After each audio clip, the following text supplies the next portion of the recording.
naman. Okay.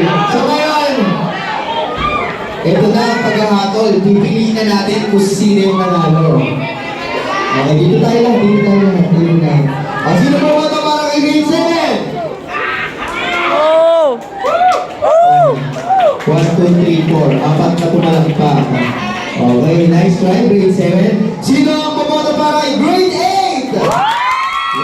13, 14. 14 lahat na pumalakpak sa'yo. Sino naman po